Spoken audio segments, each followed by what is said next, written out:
Esu Arūnas, dirbu UAB Elvitroje. Tai va, dirbame su nauju katu 444. Pagrindiniai mūsų darbai yra prie inžinerinių tinklų. Tai yra vamzdžių tiesimas, šulinių montavimas, lyginimai, krovimai. Turime jį jau daugiau negu metus. Palygindami su kita technika, nusprendėme, kad čia pats bus geriausias mūsų pasirinkimas, nes ir vardas garsus, ir patikimumas, ir rekomendacijos kitų žmonių.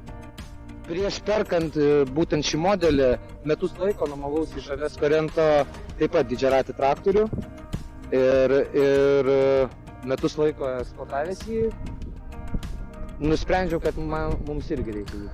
Būtent šitą modelį visi vienodi ratai, stabilumas, greitis, labai patogus valdymas. Tiek šonų gali dirbti, ypač čia su galinė strėlė. Jeigu reikia kasti lėtai, ieškant kažkokių kapelių arba paslėptų vamzdžių, tai įsijungi eko režimą, tada viskas dirba daug lėčiau, hidraulika lėčiau dirba ir, randi, nieko nenuplėšdamas. Jeigu reikia greičio, įsijungiam greičiausią režimą ir labai greitai viską pasikrauna, lyginam. Tai pagrindiniai, kaip ir prieš tai minėjau, mūsų darbai yra prie inžinerinių tinklų. Būtent tai yra vamzdžių tiesimo, šulinių montavimas. Tai montuojant šulinius tikrai jėgos užtenka, nes pagrinde būna šuliniai 1,5 arba 2 metrų diametro. Tai su juo labai paprastai viską. Ir pakeliam, ir sumontuojam. Jeigu ir sumontavus kažkas netitinka, galim jį laisvai iškelti. Nereikia duoti daug apsukų, kad ta strėlė greitai vaikščia. Duoti tos galios nesakyčiau per daug. Jos net nereikia gal tiek daug. Tai aš stengiuosi ekonominį variantą pasirinkti.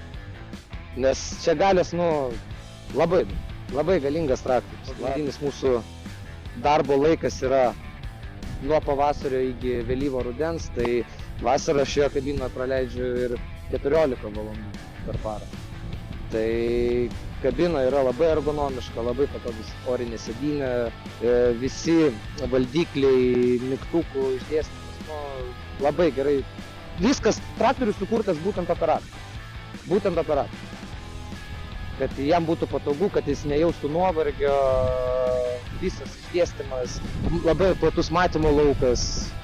Kondicionierius, kai vasarą traktorių kondicionierius, tai čia yra pirtis. Tai kondicionierius vasarą veikia pilnu pajėgumu. Tai atvažiavus į objektą, tu žymiai greičiau gali atlikti tau paskirto darbą ar užduotį, nes būtent šis modelis turi didelius ratus, jis turi jėgos, labai galingi siurbliai. O kadangi greitis, tai vadinasi laikas pinigai, kuo greičiau atliksi, tuo daugiau uždirbsi. Traktoriaus priežiūra yra labai paprasta, labai elementari, tepimo taškų išdėstymas yra labai geras, patikrinti visus tepalo lygius ir panašiai irgi. Užtrunka keletą minučių ir viskas, traktorius praktiškai paruoštas. O jeigu yra kažkas negerai, tai labai greitai su servisu susisiekia ir servisas labai greitai reaguoja. Naudojamės, kad serviso paslaugomis, kadangi traktorius yra garantinis, tai jeigu iškyla kažkoks nesklandumas ar dar kažką, užpildome formą, užklausą serviso ir labai greitai susisiekė serviso vadovas ar serviso meistras su mumis ir susitarėme dėl kažkokių iškilusių problemų ar reikia atlikti aptarnavimą. Viskas, servisas dirba idealiai. Aš rekomenduočiau pirmą pasibandyti. Tikrai pasibandyti, tai tiek gal iš pačio yra Avesko Rento, įsinuomoti ir pabandyti ir pajausti skirtumą tarp kitų ekskavatorinių traukų. Tai čia iš savo praktikos galiu tai pasakyti. Jeigu atsisėdi čia, kito jau nebenori pasakyti. Jėga, patikimumas ir ką, stabilumas.